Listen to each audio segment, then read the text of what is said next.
साथियों नमस्कार, मैं हूं नीरज पटेल और आप देख रहे हैं नेशन जनमत।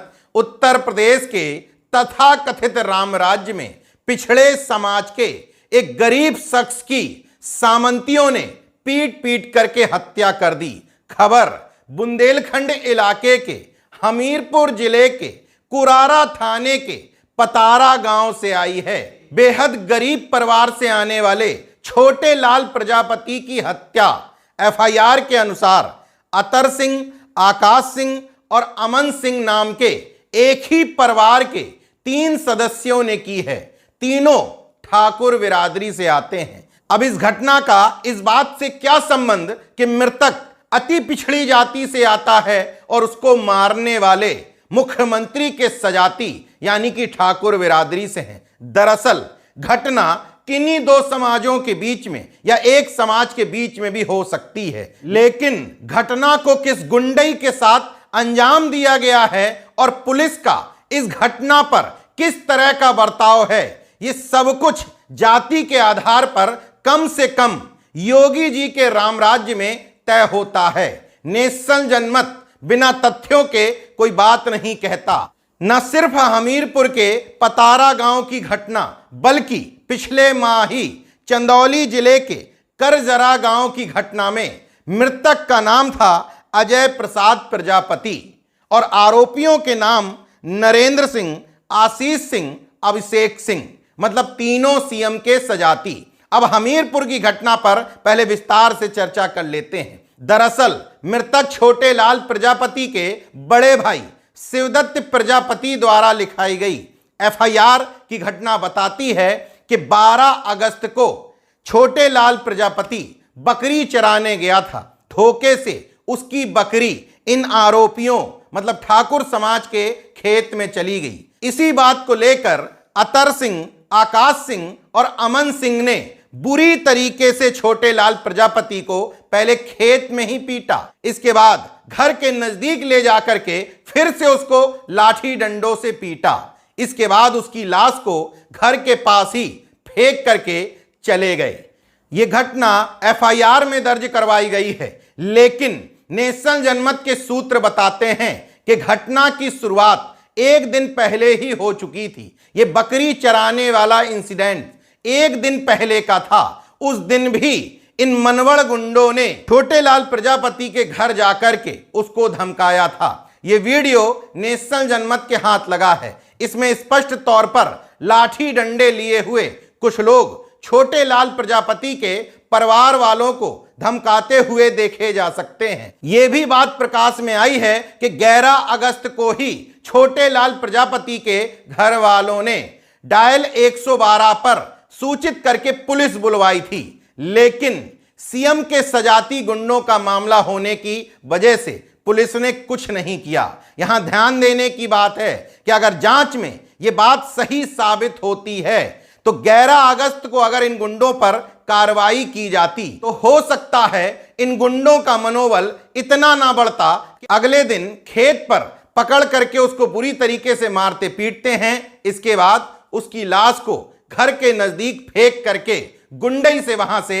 निकल जाते हैं। जिस समय ये वीडियो बना रहा हूं, नेशन जनमत की जानकारी के अनुसार अभी इस मामले में कोई गिरफ्तारी नहीं हुई है।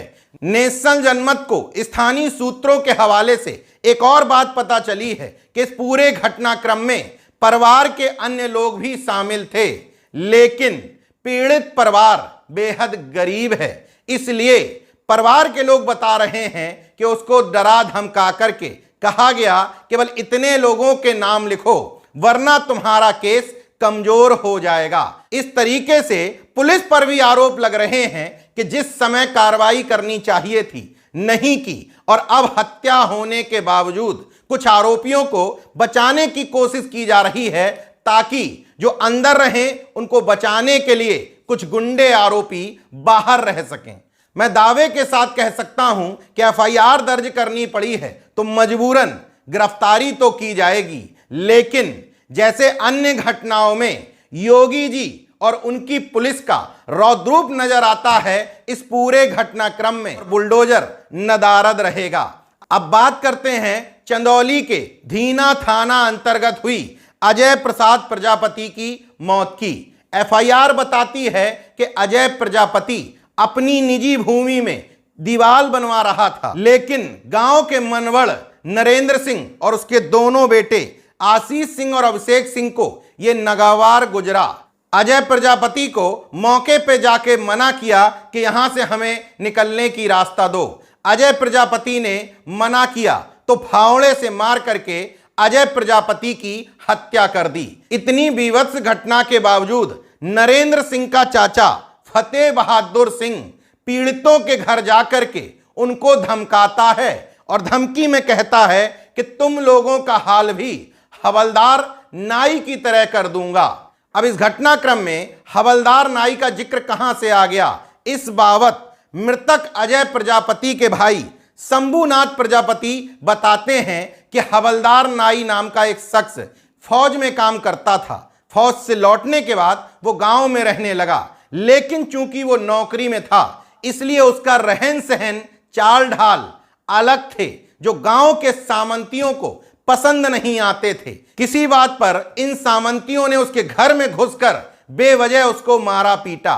इसके बाद हवलदार नाई अपने गांव की पूरी संपत्ति बेचकर शहर में रहने को मजबूर हुआ।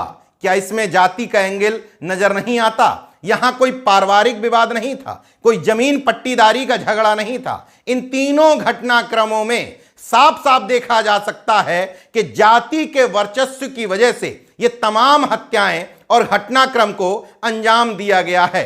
अगर इसी जगह पर समाजवादी पार्टी और बहुजन समाज पार्टी की सरकार होती और धोखे से आरोपी सीएम के सजाती निकल जाते तो अभी तक ये दलाल मीडिया जंगल राज घोषित करके मुख्यमंत्री से इस्तीफा मांग रही होती और जातिवाद का हवा पूरे प्रदेश में फैल जाता।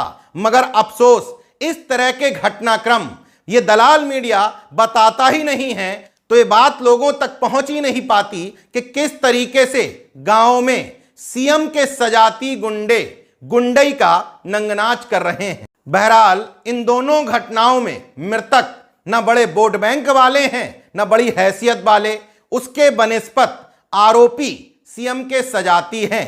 इसलिए मुख्यमंत्री से लेकर उनके पुलिस की सख्ती इन घटनाओं में नदारद ही रहेगी। देखते रहिए नेशनल जनमत, जागरूक और सजग बने रहिए। जय विज्ञान, जय संविधान, जय लोकतंत्र। धन्यवाद।